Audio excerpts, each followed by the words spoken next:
Today, we're going to see how holding your gun wrong can actually make it malfunction. Hey, in today's video, we're going to see how holding a gun wrong in an actual gunfight causes a cop's gun to malfunction. If you don't know me yet, my name is Caleb Lee. I'm the #1 best-selling author of Concealed Carry 101, and I'm also the founder of Patriot Training Center, where we teach civilians just like you how to shoot their rifles, pistols, and shotguns to defend themselves and their families. So let's get into today's clip. I'll go ahead and get it started for you. This is a police is chasing the suspect is how this video starts out. It's got some editing to it with some extra crazy music here, but we'll go ahead and play it, and then we'll just talk about what we just. Hey, stop! Code pursuit. Fuck you.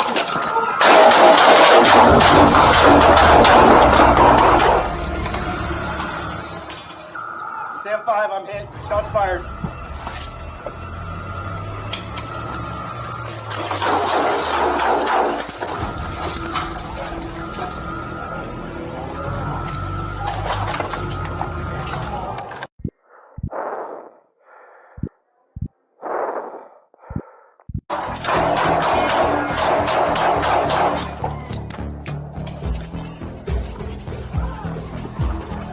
Sam 5, I'm hit multiple times.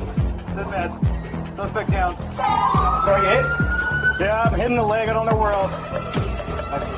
All right, we'll go ahead and pause it right there because then it goes to the cop calling in some support there, and then wraps up with some extra stuff.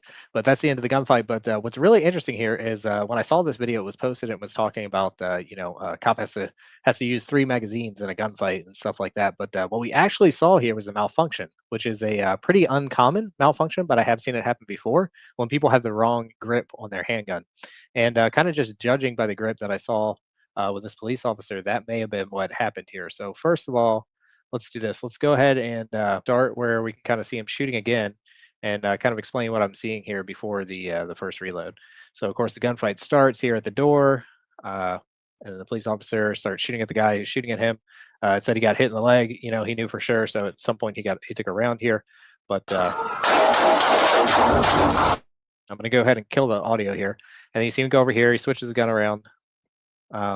And then there's kind of a stop in the fight, so he does a proactive reload, switches it back, goes ahead and racks the slide, and then has to get right back into it. So as soon as he put the new magazine in and racked the slide, then the guy popped around the corner, and he was back in the fight, and he quickly put the gun up and started firing rounds. And I don't think he had a good grip on it, because that's what I want you to pay attention to next.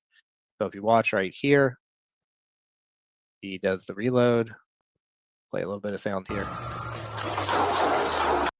Right there, you can see the magazine just dropping out of the gun as he's shooting.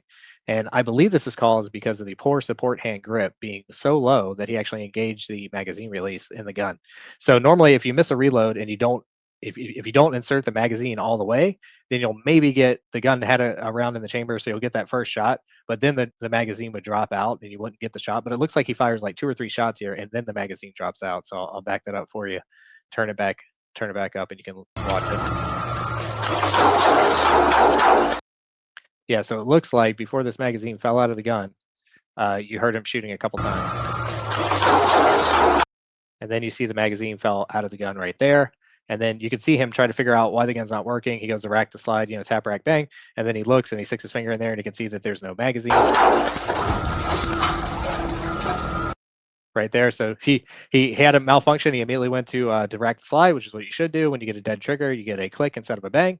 But then he kind of turns the gun and he sees there's nothing in the mag well. He sticks his finger in there and he confirms there's not a magazine in here. I need to get a magazine in here. I don't know what's going on.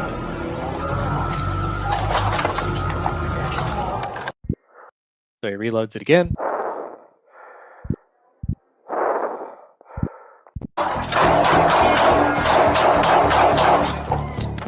And the guy must have been wiggling around, or the door was in the way. He wasn't sure if he hit him. So he went back to doing it. So this is something I have seen in class. Actually, a close friend of mine pulled the gun out, and on the very first shot, he was in a rush to get the gun out, and he got it out in front of him really quickly.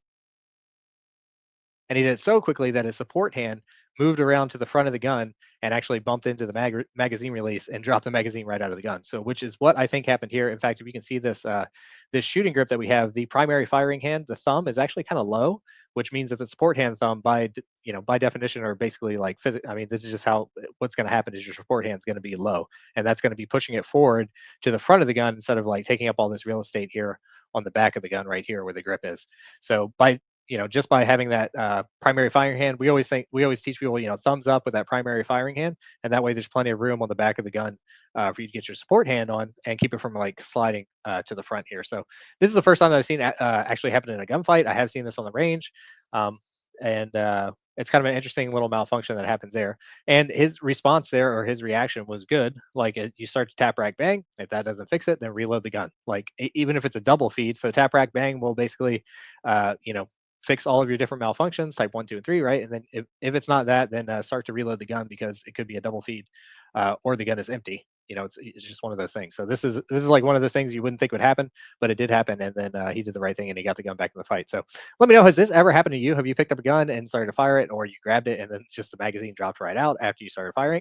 This is why it's very important to train with your gun. That's why it's very important to have a good, solid, consistent, reliable, and repeatable grip that you use every single time to help avoid things like this. So that's why we have the 3-second minimum drill standard down in the description below. If you check that out, that's got the basic skills for getting your gun into a fight. It includes loading the gun at the beginning of the drill and then unloading the gun safely at the end of the drill, so that you can always practice these things. And it's best practice in dry fire is the best way to build these skills so they're repeatable, they're subconscious, and that you're always doing it and you'll run into less problems like that. So let me know what you think about this clip. I thought it was pretty interesting, and I'll see you in the next one.